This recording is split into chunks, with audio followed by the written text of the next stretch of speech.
seolah-olah dia sedang mendaki ke langit, sesak napas dia mendaki ke langit. Kenapa? Karena sudah disesatkan oleh Allah Subhanahu wa Ta'ala, semuanya menjadi sempit.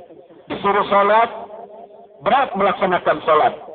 Disuruh puasa, susah menjalankan puasa. Kenapa? Karena Allah sudah menggiring mereka kepada kesesatan itu. This is a very confusing approach. So I decided just to jump to conclusion. Let's say I already become Muslim, 25 years old, 1991. I was in the Pesantren. Pesantren is a traditional Islamic school in East Java. I was lucky because in that school was taught a comparative religion between Islam and other religion. Therefore, when I become a Muslim, I become Muslim without no doubt. No doubt. I fully committed into the truth of Islam 100%. Because of this,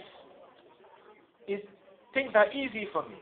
And these are Allah's promise in the Quran. For example, Surah Al-An'am, roughly translated as, whoever Allah wish for guidance, Allah will open the heart of this person that's easy to practice it.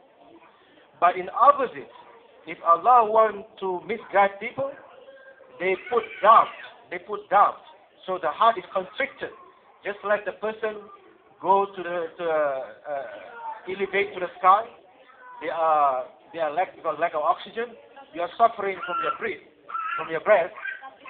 Therefore, I do not have this problem. And an example is that because of his total commitment with no question at all, I can read the Quran in Arabic Quran, which I never read before, in only 1 week. And easy for me to do salat, easy for me to do so, with no difficulty. And this is a requirement what Islam all about. If the person willingly accept Islam 100%, Allah will open the heart. But if there is a doubt, there is a little doubt in the heart, then Allah make it difficult to submit fully to Him, Subhanahu wa Ta'ala. Bapak Ibu, ternyata memang beragama Islam ini harus kafah, harus total. Baru kita merasakan indahnya agama Islam. Itu sebabnya Allah memerintahkan kita di dalam Al-Quran, sekali kita menyatakan menjadi seorang Muslim, harus meyakini dan mengamalkan seluruh ajaran Islam. Allah berfirman dalam surat Al-Baqarah ayat 208, A'udzu billahi minasy syaithanir rajim. Ya ayyuhalladzina amanu dukhulu fis-silmi kaffah wa la tattabi'u khutuwatis syaitan innahu lakum aduwwun mubin. Hai orang-orang yang beriman, masuklah kamu ke dalam agama Islam ini secara kafah, secara total. Dan jangan kamu mengikuti program-program setan. Karena sesungguhnya setan itu musuh kamu yang nyata kepada Allah.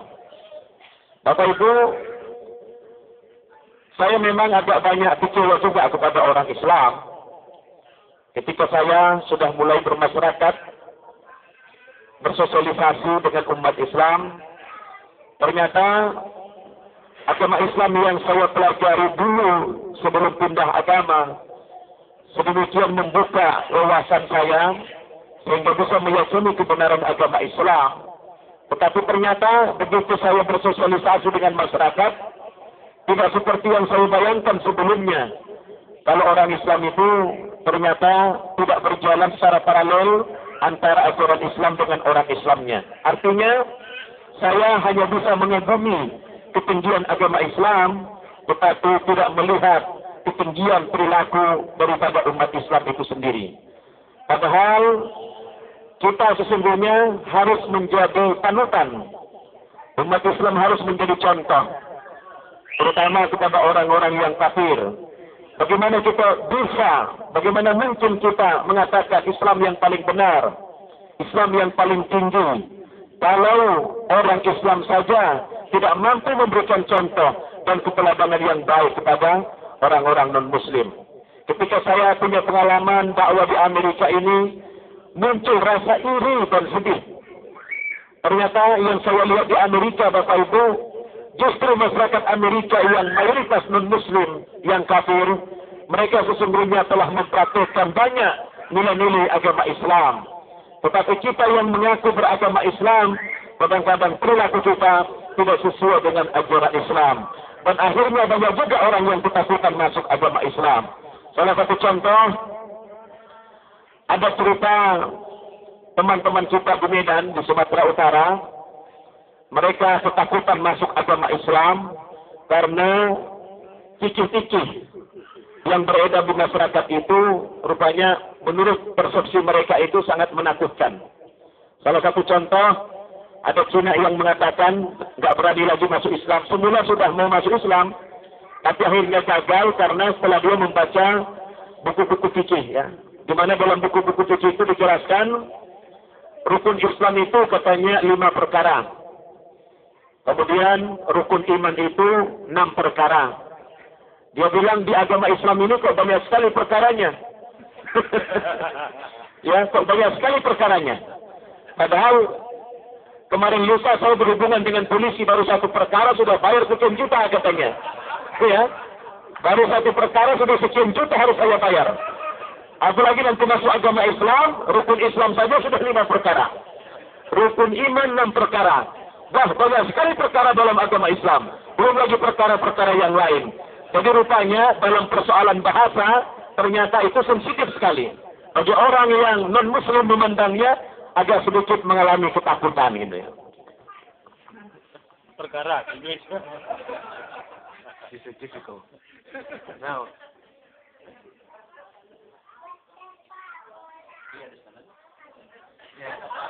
yeah. Now, yeah. It is important to accept Islam completely, 100%, to appreciate, to taste the beauty of it. Without which, you never enjoy the beauty of Islam. Now, when I became a Muslim, there's a different stage of my life. In the beginning, when I studied in school, I had this idea about what the true Islam is. But in reality, when I socialize with the Muslim people, I become disappointed or upset because the behavior of the Muslim that I socialize with does not reflect what the true Islam, what I learned. And this is problematic. And an example of this is, for example, there are many non-Muslims afraid to become Muslim because what the Muslims say or the Muslim behave. An example of this, for example, a Chinese convert has issues, are scared of to become convicted to Islam because of the wrong approach of the fuqaha, the fiqh. The fiqh is the Islamic jurisprudence, the books written about it. For example, Islam has 5 pillars of Islam. Outward aspect of Islam. Islam has 6 pillars of belief. Now, from the non-Muslim perspective, these pillars, each one, for example, 1 pillar cost me so much billion of rupiah. How it cost me from the church experience, that is. So in Islam there are 5 pillars and 6 pillars, 11 pillars. There's a lot of money that is involved.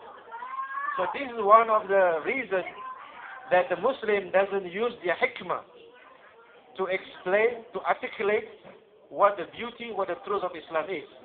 And this is one of the reasons why we as a Muslim should encourage ourselves to better behave. An example, when my recent visit to United States for past 47 days or so, I discovered in America, many of the American people behaving outwardly has the Islamic quality.